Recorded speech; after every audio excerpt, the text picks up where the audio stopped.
Sir,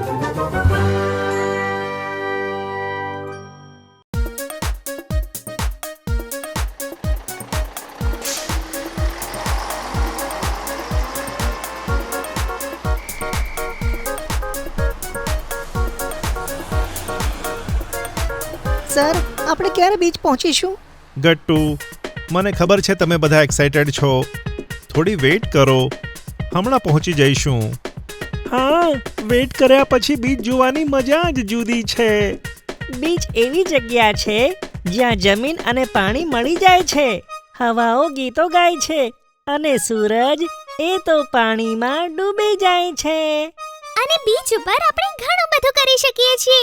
પાણીમાં ઊભા રહી શકીએ, સેન્ડ કેસલ બનાવી શકીએ છીએ, સી શેલ્સનું નેકલેસ પણ બનાવી શકીએ છીએ. વાવ! હા, તો મારી પાસે પણ એક મસ્ત આઈડિયા છે જેનાથી આપણે બીચ ઉપર મજા કરી શકીએ છીએ. ગુડ્ડીની વાત સાંભળીને બધા બાળકો એક્સાઇટેડ થઈ જાય છે. ઓહ, બતાય ને ગુડ્ડી, શું આઈડિયા આવ્યો છે તને? હા ગુડ્ડી, જલ્દી બતાય ને. આપણે બધાય કામ કરીશું. સૌથી પહેલા આપણે 2 મોટા સેન્ડ કેસલ બનાવીશું અને પછી શેલ્સનું નેકલેસ બનાવીને ચિંકીને પહેરાવીશું જેથી તે રાણી બની જશે. ત્યાર પછી બીજો એક નેકલેસ બનાવીશું અને તે ગટ્ટુને પહેરાવી દઈશું અને તે બની જશે બીજા સેન્ડ કેસલનો રાજા. પછી શું કરીશું ગુડ્ડી? રાજા રાણી બન્યા પછી? ગુડ્ડી કંઈક વિચારમાં પડી જાય છે. ત્યાં જ હરી બોલે છે, પછી આપણે બંને રાજા રાણીમાં એક બેટલ કરાવીશું અને જોઈશું કે સૌથી પાવરફુલ કોણ છે. વાહ હરી, શું આઈડિયા છે. આ વાત કરીને બધા બાળકો એકબીજા સામે જોઈને હસે છે. ચલો બાળકો, આપણે પહોંચી ગયા. યે! યે!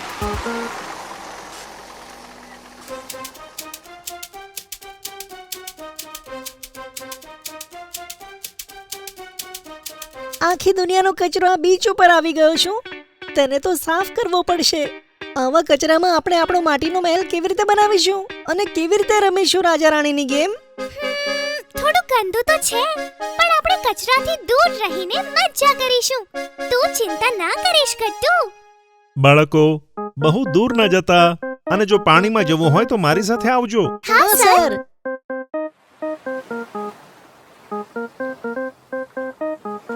છી! ઓહો, છી છી છી! છી છી છી! ઓશિયન ડે વગર કેવી રીતે સેલિબ્રેટ કરીએ? પણ આ તો સી છે. સી જ ઓશિયન બને છે. આ સી ઓછો અને કચરાનો ઢગલો વધારે છે. એક તો આપણે અહીંયા રમી શકીએ છીએ, નહીં તો આપણે આને સાફ કરી શકીએ છીએ. અરે યાર, મારે તો બીચ પર રમવું છે.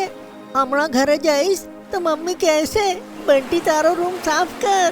સાફ તો કરવા જ પડશે. મૂવીઝમાં આવા જ ગંદા પાણીને લીધે એનિમલ્સ ડેન્જર બની જાય છે. પેલું રહ્યું ડેન્જર એનિમલ. એ જ ડેન્જર એનિમલ છે. Danger animal. મૂવીઝમાં ડેન્જર એનિમલ બીજું શું કરે છે? તે માણસને પોતાની સાથે લઈ જાય છે. હવે ડેન્જર એનિમલના ઘરમાં મળીશું મિત્રો, જ્યાં ખાલી કચરો હશે. આપણે પણ ત્યાં ફસાયેલા હોઈશું. કચરાનો ઢગલો.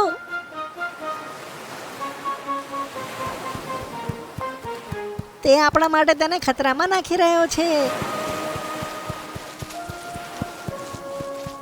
રોકાઈ જા.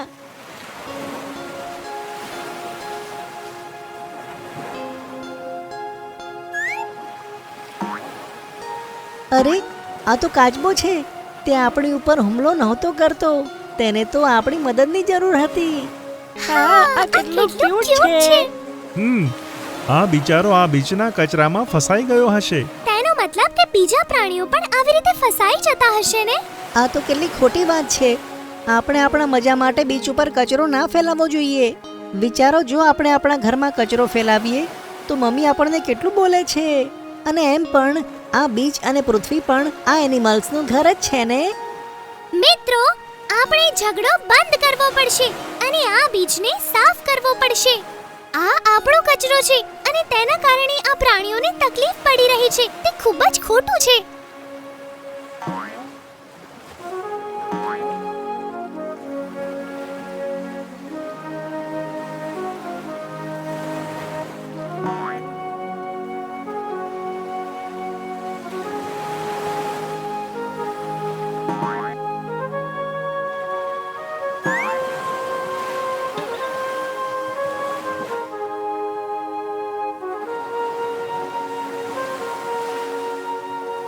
હવે આ એવું જ દેખાય છે જેવું હરીએ બતાવ્યું હતું, પણ આપણે ચિંકીએ કહ્યું તેમ ના કરી શક્યા. તો ઓશિયન ડે પર કરી લેજો. આપણે પાછા આવી રહ્યા છીએ. પિકનિકની મસ્તી. ક્લાસરૂમમાં બાળકો શું કરે છે? ટીચર ના હોય તો મસ્તી કરે છે અને ટીચર હોય તો ભણે છે. પણ વિચારો, જો બાળકો ભણવાથી બોર થઈ જાય તો શું થાય છે? બન્ની યાર, આ ટોપિક સમજાય ને મને. ગટ્ટુ પ્લીઝ યાર, અત્યારે નહીં. કાલથી ટ્યુશનનો પ્રોજેક્ટ વિચારીને થાકી ગયો છું. તું બિલકુલ સાચું કહે છે યાર. હું પણ ટ્યુશન સ્કૂલના ચક્કર કાપી રહ્યો છું. નથી રમવા જઈ શકાતું કે નથી ક્યાંય ફરવા જઈ શકાતું. આ ખાલી તારો નહીં, આખા ક્લાસનો હાલ છે. ગટ્ટુ, જો બધા કેટલા પ્રેશરમાં બેઠા છે, કોઈ મસ્તી કરવાના મૂડમાં નથી. જોવા માંગે છે? જો. આવું કહીને બન્નીએ ચિંકીને અવાજ લગાવ્યો. એ ચિંકી, વેર ઇઝ ડંકી? બની પ્લીઝ યાર, અત્યારે નહીં. જોયું ગટ્ટુ, ચિંકી તો ઝઘડો પણ નથી કરવા માંગતી. ગટ્ટુએ કંઈક વિચાર્યું અને કૂદકો મારીને બોલ્યો. કોઈએ ટેન્શન લેવાની જરૂર નથી. હું જાણું છું કે તમે બધા ક્લાસની 4 દિવારોમાંથી નીકળવા માંગો છો, એન્જોય કરવા માંગો છો. હા ગટ્ટુ, તેના માટે શું કરવું પડશે? ક્લાસની પિકનિક.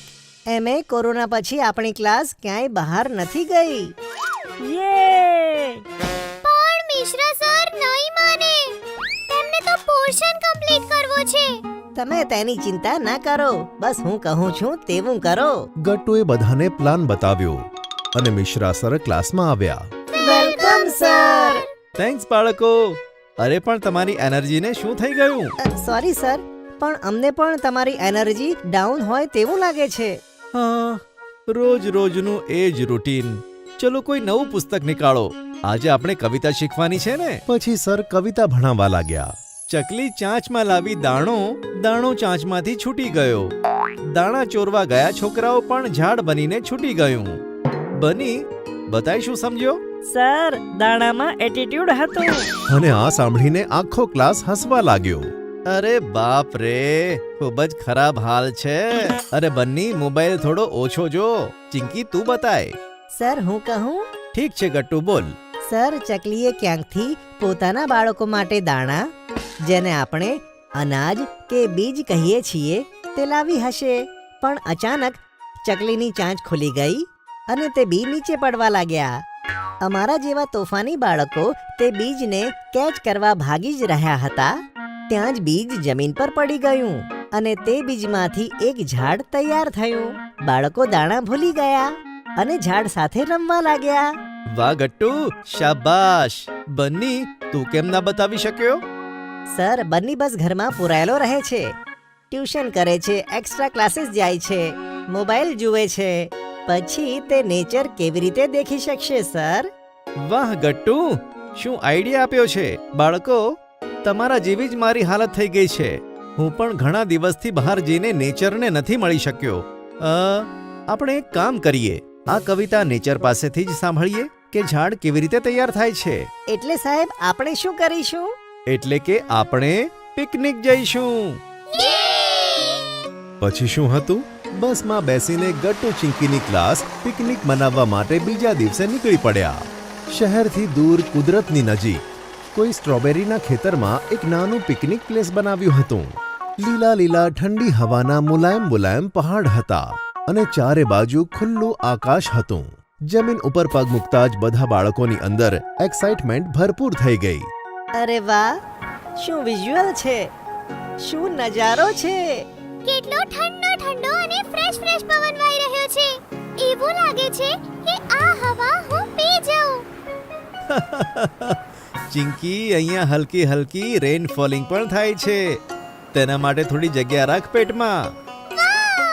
પછી શું હતું? મિશ્રા સરે જોરદાર સીટી વગાડી. અવાજ સાંભળીને બાળકો અહીં તહીં ભાગવા લાગ્યા, મખમલી ઘાસમાં પડવા લાગ્યા, સંભાળવા લાગ્યા, નાચવા લાગ્યા, ગાવા લાગ્યા, હવાની સાથે વાતો કરતા કરતા એન્જોય કરવા લાગ્યા. બાળકો, મજા આવે છે ને? હા સર, બહુ જ મજા આવી રહી છે. ત્યાં જ હળવો વરસાદ શરૂ થયો અને બધા વધુ મસ્તીમાં આવી ગયા. વાહ સર, મેં બારીના કાચમાં નાનપણમાંથી વરસાદ ઘણીવાર જોયો છે, પણ અસલી મજા તો ચોમાસામાં વરસાદ પડવાનો છે. ત્યાં જ ગટ્ટુએ જોયું કે સ્ટ્રોબેરીના ખેતરમાં એક ખેડૂત ઊભો હતો અને બાળકોને બોલાવી રહ્યો હતો. સર, લાગે છે તે આપણને ખેતરમાં બોલાવી રહ્યા છે. તેના માટે થેન્ક્સ મને કહો. મેં તમારા માટે સ્ટ્રોબેરીનું આખું ખેતર બુક કર્યું છે. ચલો એન્જોય. પછી બાળકો સ્ટ્રોબેરીના ખેતરમાં પહોંચ્યા. રંગબેરંગી આકર્ષક અને જ્યુસી સ્ટ્રોબેરી જોઈને બાળકોના મોઢામાં પાણી આવી ગયું અને પ્લાન્ટમાંથી એક એક સ્ટ્રોબેરી તૂટીને દાંતોની નીચે ફૂટવા લાગી. આહ, ફ્રેશ ફ્લેવરની મજા જ કંઈક ઓર હોય છે. પછી બધા ખૂબ જ ફર્યા. બધાએ મળીને પહાડી ઉપર ફન ગેમ્સ એન્જોય કરી. ગટ્ટુએ બધાને રેસમાં આઉટ કર્યા. ચિંકીએ ચકલીનું એક સુંદર મજાનું ગીત ગાયું અને બન્નીએ ગિટાર વગાડ્યું, જેની ઉપર ગટ્ટુએ ડાન્સ કર્યો. બધાએ તાળીઓ વગાડીને ફંક્શનને 4 ચાંદ લગાવી દીધા. ચલો આપણે બધા મળીને લંચ કરીએ. પછી બધાએ પોતપોતાના ટિફિન ખોલ્યા.